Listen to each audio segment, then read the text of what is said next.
আমি কথা বলছি নিউ ইয়র্কের কুইন্সবুরি এলাকা থেকে। এটা লেক জর্জ থেকে প্রায় 10 মিনিট দূরত্বে একটি জায়গা, অসাধারণ একটি জায়গা। এই জায়গাটিতে সাধারণত হাইওয়ে দিয়ে যাওয়া আসার সময় মানুষ থামেন। এই সামারে একটি মার্থাস ডান্ডি ক্রিম, একটি বড় একটি আইসক্রিম পার্লার রয়েছে। এখানে শত শত মানুষের ভিড়। আর ঠিক তার পাশেই অসাধারণ, আমি যে কারণে দাঁড়িয়েছি, একটি ট্রি আর্ট দেখার জন্য।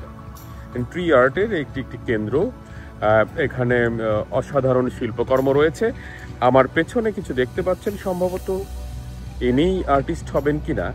আমি একটু ভেতরে যাব আপনাদের নিয়ে এবং কথা বলবো। চলুন যাওয়া যাক।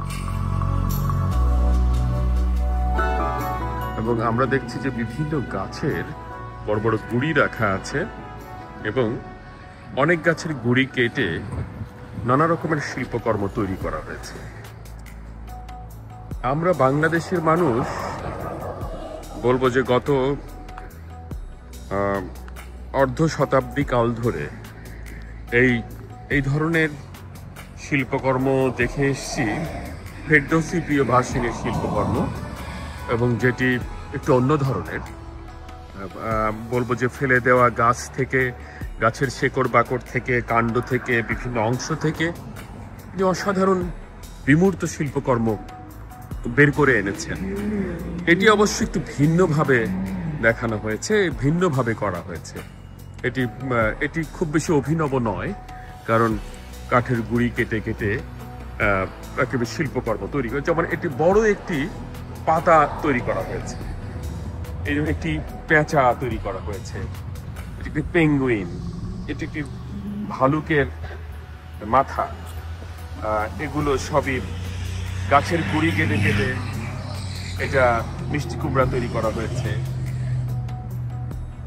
এবং সবচেয়ে মজার ব্যাপার কিংবা বিস্ময়কর ব্যাপার হচ্ছে যে এই যে এটি পেঁচার প্রতিকৃতি কাঠ কেটে তৈরি করা হয়েছে, যেটির মূল্য $375। দেখুন, এটি কাঠের নয়, সিমেন্টের, দেখে বোঝা যায় এটি আদিম মানুষের প্রতিকৃতি। এটি হাঁস, এটি সান্টা, এবং নানা রকমের মুরাল তৈরি করা হয়েছে কিছু টেক্সট লিখে ঘরে টাঙানোর জন্যে। এটি অসাধারণ ব্যাপার, এবং এই শিল্পকর্মগুলোর আলাদা রকমের অভিনবত্ব রয়েছে। আমি বলবো যে এই শিল্পকর্মগুলির মধ্যে সবচেয়ে সুন্দর, সবচেয়ে বড় এই ঘোড়ার মুখটি। এটি আমরা যদি শিল্পের দৃষ্টিকোণ থেকে বিবেচনা করি, ঠিক আমার মতো একজন সাধারণ মাপের শিল্প বোদ্ধা বলবো না, শিল্প নিয়ে কথাবার্তা বলতে স্বাচ্ছন্দ্য বোধ করি এমন একজন, এটিকেই আসলে এখানকার সবচেয়ে ভালো কাজ হিসাবে বলবে। কারণ আমার মন বলছে যে এই কাজটি সবচেয়ে সুন্দর, সবচেয়ে সেরা। এই কাজগুলিকে সুন্দর অর্থময়তা দেয়া যায়। এছাড়া দেখুন, এখানে খুব সুন্দর এটি এই ঠোঁটের দিকটা খুব একেবারে রিয়েলিস্টিক তৈরি করা হয়েছে। এটি আপনাদের পরিচিত লেডি বার্ড বিটল।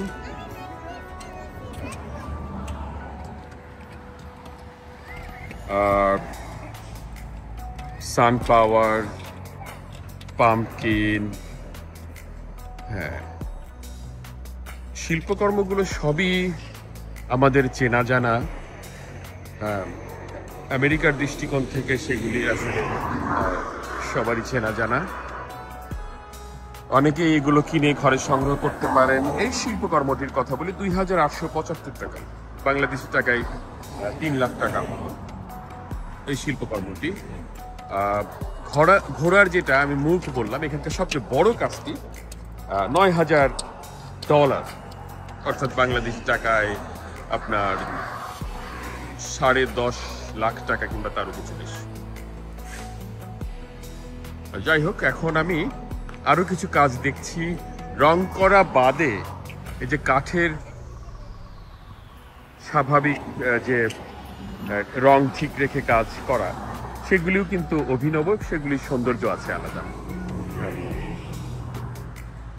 এবং আমরা দেখছি যে কোনোটি অসম্পূর্ণ কাজ চলছে এবং আসলে এগুলো দেখতে ভালো লাগে। এই যে শিল্পীর নাম্বার এখানে আছে, এই নাম্বারটি দেখে কেউ শিল্পীর সঙ্গে সরাসরি যোগাযোগ করতে পারেন।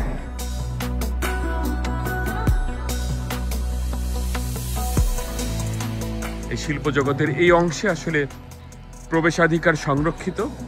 এভাবে রশি দিয়ে যেভাবে মার্ক করা আছে আমরা দেখেই একেবারে নিশ্চিতভাবে বুঝে যাই এবং তার এই মার্ক করা জায়গায় আমরা প্রবেশ করব না, আমরা ঠিক তার পাশ দিয়েই যাব। হ্যাঁ, এবং এখানে আমরা আসলে এই জায়গাগুলি এরকমই থাকে, কোনো কিছুই মানুষ আসলে ধরবে না, ছোবে না, কোনো কিছুই নিয়ে পালাবে না, কোনো কিছুই লুকিয়ে নেবে না। এ কারণেই শিল্পীরা কিংবা যে কোনো কিছু বাইরে রেখে দিতে কোনো রকম কুণ্ঠাবোধ করেন না, সংশয় বোধ করেন না। কারণ এখানে এই চুরি করা, হারিয়ে যাওয়া, নিয়ে যাওয়া এই প্রবণতাগুলো আসলে সে অর্থে নেই, থাকে না। আমরা শিল্পীর কার্ড খুব সহজে নিতে পারলাম, এটি একটি সুযোগ বলা যেতে পারে। এখানে বড় একটি কার্ড রাখার জায়গাও রয়েছে, সেটিও নিলাম। এটি আমাদের জন্য বড় প্রাপ্তির ঘটনা। এগুলি সংরক্ষণে রাখা যাবে। শিল্পকর্ম ভালো লাগে, শিল্পীর কাজ ভালো লাগে, শিল্পীর মগ্নতা ভালো লাগে। যে মানুষ এই কাজগুলোর মধ্যে মগ্ন আছে, পরে তিনি বাণিজ্য করবেন, সেই বাণিজ্যের নিশ্চয়ই এই বাণিজ্য তার কাজকে কখনো ছাপিয়ে যায় না, কাজটি বড় হয়ে থাকে। তো ঠিক পথের মাঝে মার্থান ডান্ডি ক্যাফে, যে ডান্ডি ক্রিম আইসক্রিমের এই প্রান্তরে এখানে মানুষ ভিড় জমিয়ে আইসক্রিম খাচ্ছেন। তার পাশে এই ট্রি আর্টের কেন্দ্রটি আমাকে মুগ্ধ করলো এবং সেটি আপনাদের সাথে শেয়ার করলাম। আপনাদের সাথে এই শিল্পীর শিল্পকর্ম এবং কাজ নিশ্চয়ই মনে গাঁথার মতো একটি ঘটনা হয়ে রইল।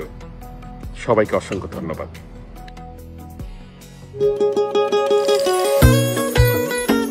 Critic content.